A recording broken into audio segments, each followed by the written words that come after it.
تو پھر ایک ہی کافی ہے۔ تو ہر شخص جو ہے یہ اپنے دل میں جھانک کر دیکھ لے کہ کیا وہ جتنی بھی بیویاں کرنا چاہتا ہے، جس کی حد 4 مقرر کی ہے، اگر تو ان کے ساتھ انصاف کر سکتا ہے تو وہ 1 کر لے، 2 کر لے، 3 کر لے، 4 کر لے، اس کو اجازت ہے۔ لیکن اگر وہ انصاف نہیں کر سکتا تو ایسے لوگوں کو کہا گیا ہے کہ ان کے لیے ایک ہی کافی ہے، کیونکہ اسے آگے اللہ کے آگے بھی جواب دہ ہونا ہے۔ اس کے بعد آیت نمبر 130 ہے، وَإِن يَتَفَرَّقَا، اگر وہ الگ ہو جائیں، یغنِ اللہ، بے نیاز کر دے گا اللہ تعالیٰ، کلن، ہر ایک کو، من سعاتہ، اپنی وسعت سے، وکان اللہ واسع حکیمہ، اور اللہ تعالیٰ بڑی وسعت والا اور حکمت والا ہے۔ تو کہا گیا ہے کہ اگر میاں بیوی کا آپس میں نبھا نہ ہو سکے تو پھر وہ طلاق کے ذریعے سے علیحدگی اختیار کر لیں، اس میں کوئی حرج والی بات نہیں ہے، بجائے کہ ماحول خراب کر کے تو بچوں کے اوپر بھی اس کا اثر ڈالا جائے، تو یہ چیز جو ہے وہ زیادہ ناپسندیدہ ہے کہ دن رات جو ہے گھر کے اندر جھگڑے کی صورت ہو۔ اور کہا گیا ہے کہ حلال چیزوں میں سب سے ناپسندیدہ چیز جو ہے وہ طلاق ہے۔ حدیث ہے کہ طلاق حلال کاموں میں سب سے زیادہ برا کام ہے۔ اس کے بعد آیت نمبر 131 ہے، وَلِلَّهِ مَا فِي السَّمَاوَاتِ مَا فِي الْأَرْضِ، اور وَلِلَّهِ، اور اللہ ہی کے لیے ہے، مَا فِي السَّمَاوَاتِ، جو کچھ آسمانوں میں ہے، وَمَا فِي الْأَرْضِ، اور جو کچھ زمین میں ہے، وَلَقَدْ وَصَّيْنَا، اور البتہ ہم نے وصیت کی ہے، الذین، ان لوگوں کو، اوتوا الکتاب، جو کتاب دیے گئے، من قبلکم، اس سے پہلے بھی، وَإِيَّاکُمْ، اور تمہیں بھی، ان اتقوا اللہ، کہ اللہ سے ڈرو، وَإِن تکفروا، اور اگر تم انکار کرو، فَإِنَّ لِلَّهِ مَا فِي السَّمَاوَاتِ وَمَا فِي الْأَرْضِ، فَإِنَّ، تو بے شک ہے، للہ، اللہ ہی کے لیے ہے، مَا فِي السَّمَاوَاتِ، جو کچھ آسمانوں میں ہے، وَمَا فِي الْأَرْضِ، اور جو کچھ زمین میں ہے، وَكَانَ اللَّهُ غَنِيًّا حَمِيدًا، اور بے شک اللہ تعالیٰ بے نیاز اور بہت تعریفوں والا ہے۔ اس کے بعد آیت نمبر 132 ہے، وَلِلَّهِ مَا فِي السَّمَاوَاتِ، اور اللہ ہی کے لیے ہے جو کچھ آسمانوں میں ہے، وَمَا فِي الْأَرْضِ، اور جو کچھ زمین میں ہے، وَكَفَى بِاللَّهِ وَكِيلًا، اور اللہ کافی ہے کارساز۔ اللہ تعالیٰ نے مختلف زمانوں میں مختلف انبیاء پر آسمانی کتابیں نازل کیں، اور نبی صلی اللہ علیہ وسلم چونکہ خاتم النبیین ہیں اور آپ پر آخری الہامی کتاب جو ہے قرآن پاک نازل ہوئی، اس سے پہلے جو کتابیں نازل ہوئیں اس میں اللہ تعالیٰ نے ڈرنے کا حکم دیا اور یہ بتایا کہ تقوی والے جو ہیں وہ اللہ کے نزدیک ہیں، اور اسی طرح سے قرآن پاک میں بھی اسی چیز کا حکم دیا ہے کہ اللہ سے ڈرو، بے شک اللہ تعالیٰ جو ہے وہ زمین و آسمان کا مالک ہے اور وہی کارساز ہے۔ آیت نمبر 133 ہے، اِن یشاء یذھبکم ایھا الناس ویأتی بآخرین، ان، اگر، یشاء، وہ چاہے، یذھبکم، تمہیں لے جائے، ایھا الناس، اے لوگو، ویأتی بآخرین، اور لے آئے دوسروں کو، وکان اللہ علی ذلک قدیرا، اور اللہ ہے ہر چیز پر قدرت رکھنے والا۔ تو یہاں جو ہے یہ منافقین جو ہیں ان کو بتایا جا رہا ہے کہ ان کا خیال ہے کہ وہ اگر دین کو ترک کر دیں گے اور نبی صلی اللہ علیہ وسلم کی اتباع نہیں کریں گے تو اس سے جیسے کوئی کائنات کا نظام جو ہے وہ رک جائے گا، تو اس کے لیے وہ بڑی بڑی سازشیں کرتے ہیں اور اسلام کے خلاف بہت جو ہے وہ کام کرتے ہیں۔ تو اللہ تعالیٰ انہیں بتا رہا ہے کہ اگر تم نہیں بھی ساتھ دو گے تو اس سے کوئی بھی فرق نہیں پڑتا، کائنات کا نظام رکنے والا نہیں ہے۔ اللہ تعالیٰ جو ہے وہ اس بہت مضبوط اس نے اللہ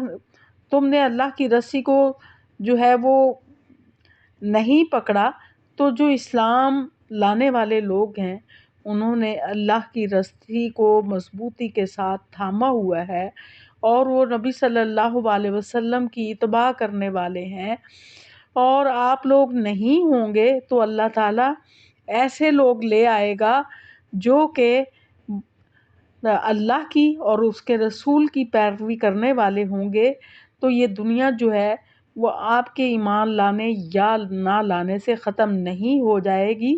بلکہ اللہ تعالیٰ ایسی قوم کو ختم کر دیتا ہے اور اس کی جگہ ایک نئی قوم لے آتا ہے جو کہ اللہ کی فرما برداری کرنے والی ہوتی ہے۔ اس کے بعد آیت نمبر 144 ہے، من کانا یرید ثواب الدنیا، من جو کانا ہے یرید چاہتا،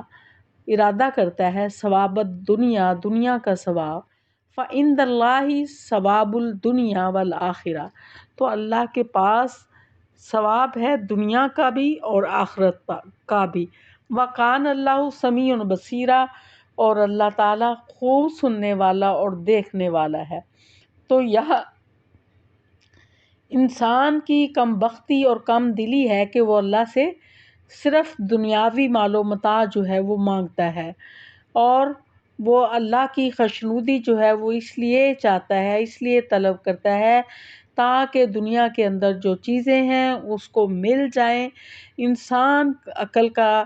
جو ہے وہ عقل ناقص عقل رکھنے والا ہے، اس کی سوچ جو ہے وہ مادی ہے، وہ اسی حد تک سوچ سکتا ہے کہ دنیا کی چیزوں کے لیے اللہ کے آگے ہاتھ پھیلاتا ہے، حالانکہ اسے یہ معلوم نہیں ہے کہ دنیا کی چیزوں کی کوئی وقت نہیں ہے۔ دنیا کی مثال تو اس طرح سے ہے جیسے کہ ایک سوئی کو سمندر کے اندر ڈبویا جائے اور جتنا پانی لگتا ہے اس سوئی کو، تو اتنی مثال دنیا کی ہے، اور آخرت جو ہے وہ سمندر کی مانند ہے جو نہ ختم ہونے والی زندگی ہے۔ تو اللہ تعالیٰ سے اگر ہم دنیا مانگے اور اس کے ساتھ آخرت مانگے تو اللہ دنیا بھی دیتا ہے اور آخرت بھی دیتا ہے، اور خالی صرف دنیا ہی مانگتے رہیں تو وہ دنیا جو ہے وہ کسی کام کی نہیں ہے، وہ تو ٹیمپریری ہے، وہ ہمارے عارضی سے کام آنے والی ہے، پرماننٹ نہیں ہے، بلکہ آخرت جو ہے وہ ہمیشہ کی زندگی ہے اور نعمتوں والی زندگی ہے جو کہ کبھی بھی ختم ہونے والی نہیں ہے۔ تو اللہ تعالیٰ جو ہے وہ سننے والا اور دیکھنے والا ہے، کہ سنتا ہے کہ انسان کیا مانگتا ہے، دیکھتا بھی ہے کہ کس بندے کی کیا نیت ہے اور وہ کیا کرتا ہے اور کس چیز کے لیے وہ سارے اپنے اعمال جو ہے وہ سر انجام دے رہا ہے۔ وآخر دعوانا الحمدللہ رب العالمین، اور آپ سے ریکویسٹ ہے کہ چینل کو سبسکرائب بھی کیا کریں، لائک بھی کیا کریں اور کمنٹس بھی لازمی دیا کریں، اور آپ کو کوئی ضرورت ہو مزید سوال کرنے کی تو وہ ضرور پوچھا کریں۔ جزاک اللہ۔